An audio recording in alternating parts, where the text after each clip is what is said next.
Hello everyone, how are you. आज के lecture में हम रूट टेस्ट के बारे में डिस्कस करेंगे और हम देखेंगे कि किस तरह से हम रूट टेस्ट को यूज़ करते हुए जो हमारी गिवन सीरीज़ हैं हम उनकी कन्वर्जेंस या डाइवर्जेंस जो है उसको फाइंड आउट कर सकते हैं। अब आपके पास रूट टेस्ट अप्लाई कहाँ पे होता है? हम प्रीफर करते हैं कि जहाँ पे हमारे पास nth पावर्स हों वहाँ पे रूट टेस्ट अप्लाई करें। इसका रीज़न क्या है?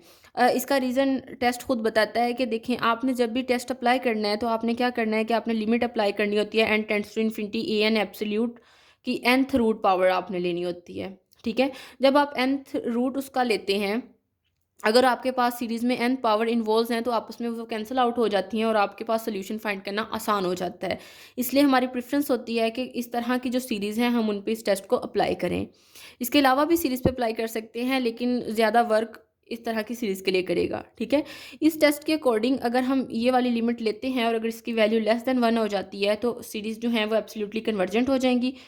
ग्रेटर देन वैल्यू 1 वैल्यू हो जाती है तो डाइवर्जेंट होगी और इक्वल टू 1 होगी तो टेस्ट फेल हो जाएगा, यानी कि हमें कोई और टेस्ट अप्लाई करना पड़ेगा, ये टेस्ट हमारे लिए वर्क नहीं करेगा।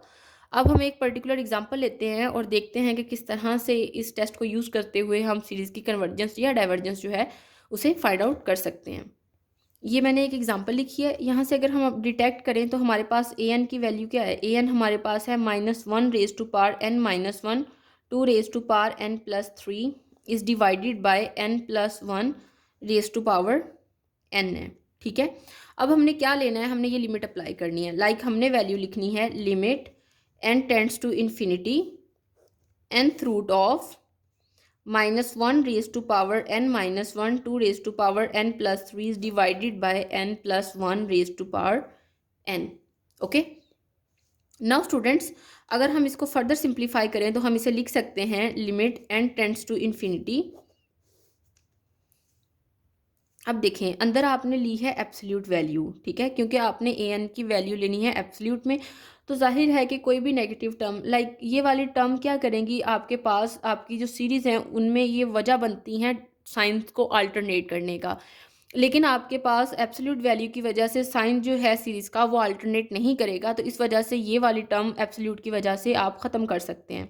ठीक है, तो आपके पास कोरस्पॉन्डिंग अंदर बचेगा 2 raise to power n+3 is divided by n+1 raise to power n। ठीक है, आप इसको फर्दर अगर लिखना चाहें तो आप इसको लिख सकते हैं limit n tends to infinity और आपके पास रूट में वैल्यू आ जाएगी 2 रेज टू पावर n अलहदा लिख दें और 2 रेज टू पावर 3 अलग से लिख दें और n+1 raise to power n। ना स्टूडेंट्स, आपको पता है इसकी nth रूट की वैल्यू क्या होती है कि आप इसको ये भी तो लिख सकते हैं limit n tends to infinity 2 raise to power 3 2 raise to power n is divided by n+1 raise to power n raise to power 1 by n। अब ये n से कैंसिल हो जाएगा ये भी, और ये वाली टर्म के साथ आपके पास वैल्यू जो आएगी वो आएगी limit n tends to infinity 2 raise to power 3 by n लिख देंगे और ये वाली वैल्यूज़ आपके पास nth रूट से बाहर आके आ जाएंगी 2 बाय n+1। अब देखें, आप यहाँ पे क्या करें, आप सिंपली अपनी जो लिमिट है उसको सब्सटीट्यूट करें। अगर आप इसमें लिमिट की वैल्यू जो है वो पुट करेंगे तो आपके पास क्या आएगा, आपके पास वैल्यू आएगी 2 raise to power 3 by infinity and 2 by infinity. Okay, और यहाँ से आपके पास something by infinity 0 and something by infinity 0। यहाँ पे तो 2 रेज टू पावर 0 बन जाएगा, लेकिन यहाँ पे आपके पास जो वैल्यू है वो आ जाएगी 0। ठीक है, यानी कि ओवरऑल जो आपके पास आंसर है वो 0 आ जाएगा, that is less than 1। So according to our test हमें कहता है कि अगर आपके पास इस लिमिट को सॉल्व करने के बाद आंसर जो है वो लेस देन 1 आ जाता है तो इसका मतलब है आपके पास सीरीज़ जो हैं वो क्या हो जाएगी, एब्सोल्युटली कन्वर्जेंट हो जाएंगी। तो आप यहाँ पे ये लिख दें, so by root test the given series that is given in our question, given series is absolutely convergent। ठीक है, and this is what you want to find. So in this way हम अपने रूट टेस्ट को utilise करते हुए given series जो हैं उसकी कन्वर्जेंस या डाइवर्जेंस जो है उसको फाइंड आउट कर सकते हैं। So this is all about this lecture. Thank you so much.